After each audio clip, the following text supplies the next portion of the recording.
If you're running a manufacturing operation in Indiana, today's headlines are going to change how you think about both your power bill and your workforce. On the power side, AES Indiana has cut a landmark deal with Google that could save central Indiana residents and potentially small businesses, we'll get into that, more than $770 million, while Google pays for $1.3 billion of new infrastructure around Indianapolis. At the same time, manufacturing jobs are slipping. Tariffs are chewing on margins, and the statewide unemployment rate is stuck at 3.3%, which keeps the hiring pool shallow and wages rising. In the next few minutes, I'll walk you through what this AES Google structure really means, how the unemployment and tariff numbers fit together, and the questions to put in front of your team so you can protect your margins instead of reacting potentially after the fact. So, if you buy power in central Indiana, AES Indiana's deal with Google in Monrovia will tell you a lot about how future large load projects either protect you or push significant cost onto your bill. AES Indiana has filed under Indiana's HEA 1000 framework a customer specific contract to serve Google's proposed data center. The headline is simple. Google is responsible for 100% of its energy consumption and 100% of the new infrastructure required to support the facility, including about $1.3 billion in hardware from substations all the way to transmission. AES is projecting more than $770 million in savings over 15 years for residents and, again, potentially small businesses, because that infrastructure does not get shoved into general rates. The filing spells out the safeguards, minimum demand commitments, so Google pays for a baseline level of power, even if usage is lower. Google funding all of the grid upgrades to connect the site, and exit provisions designed so AES Indiana customers are not left paying for unused lines and equipment if Google ends up scaling back. That money also modernizes the central Indiana grid. Better resilience during severe weather, more flexibility to handle heavy loads, and construction jobs, plus a stronger tax base around Monrovia. Here's the deal from my vantage point. AES Indiana's deal with Google inside HEA 1007 is meant to prevent cost shifting to residential ratepayers by having Google cover 100% of its energy and infrastructure costs, with the promise of more than $770 million in savings. We'll see, though, over time how much of that benefit actually shows up for small and mid-sized commercial customers. History in this state says commercial tariffs are often the shock absorber when costs creep in, no matter what the affordability press release sounds like. The only way you find out is when the cost of service math shows up in rate case years from now. Watch the Indiana Utility Regulatory Commission process on this case and read the final order when it lands, which is expected around September 2026. Question for your team. How might similar customer-specific contracts or large infrastructure investments in our own service territory alter both our power costs and the reliability of the grid we depend on? If you run a factory in Indiana, you're staring at a strange combination. Manufacturing employment is slipping, tariffs are raising your input and export costs, and yet it's still hard to hire the people you need. Indiana is still the most manufacturing-intensive state in the country.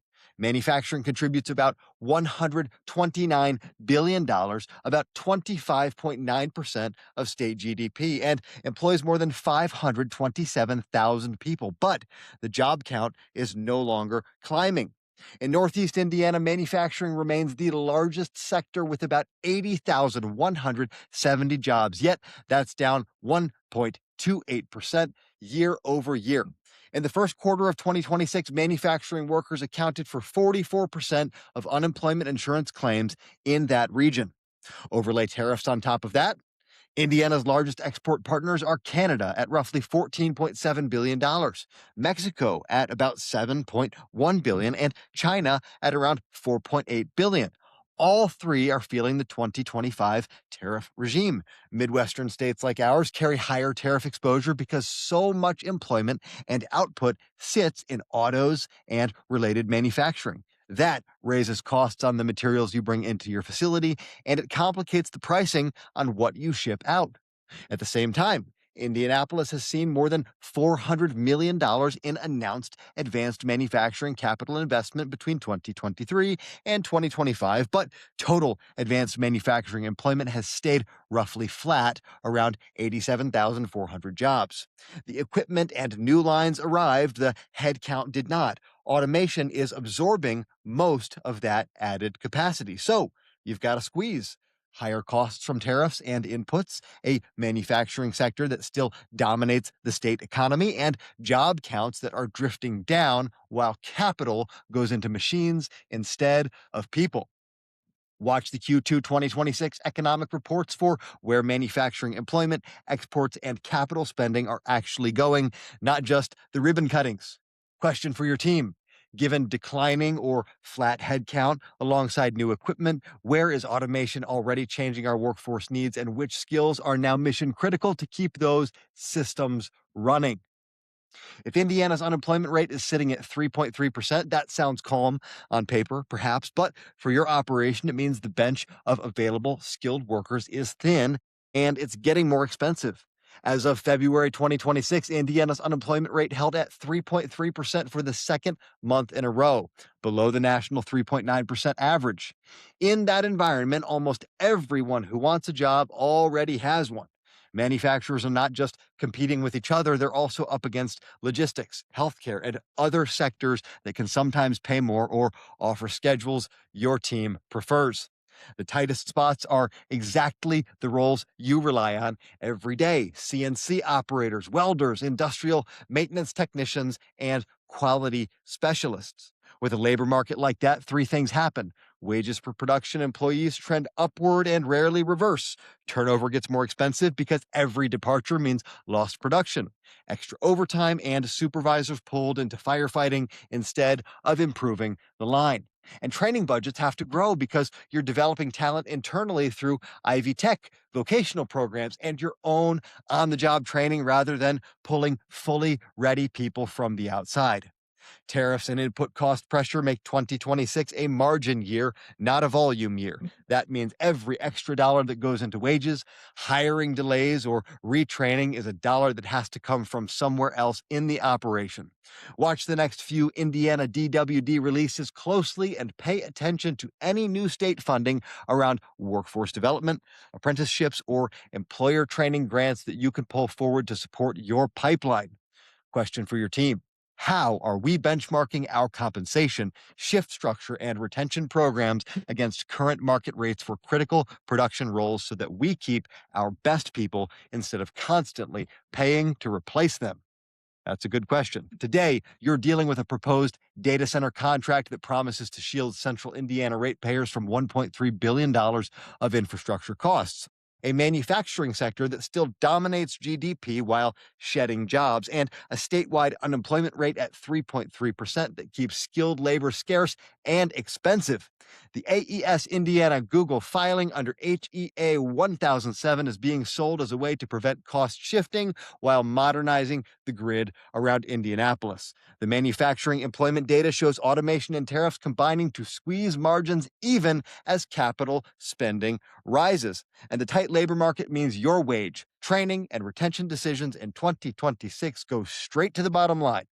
The bottom line today is between customer specific utility deals, tariff driven cost pressures, and a chronically tight labor market, Indiana manufacturers need clear visibility on where their power, labor, and export costs are headed over the next few years, and a concrete plan to protect margin instead of assuming yesterday's hiring and energy strategies will still work.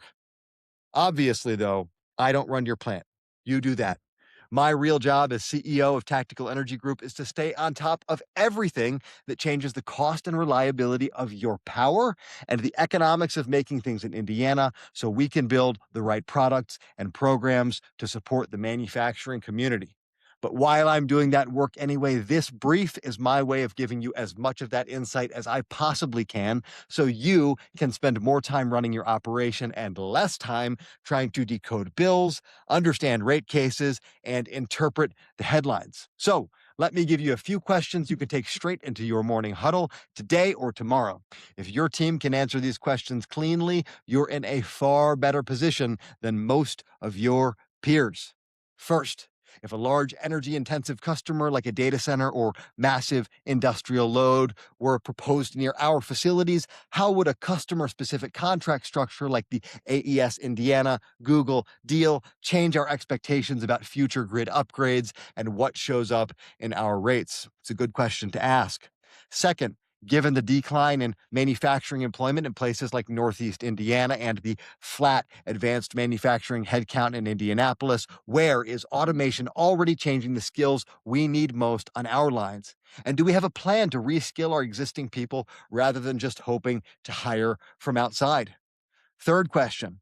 With Indiana's unemployment rate holding at 3.3%, have we recently benchmarked our pay and benefits for CNC operators, welders, and maintenance technicians against current market data to reduce the risk of losing key people to nearby employers? Fourth, looking across tariffs, input costs, and wages, do we have a clear, facility level view of where labor, materials, and energy are eroding our margins the fastest and what specific continuous improvement projects we're running this year to claw that back?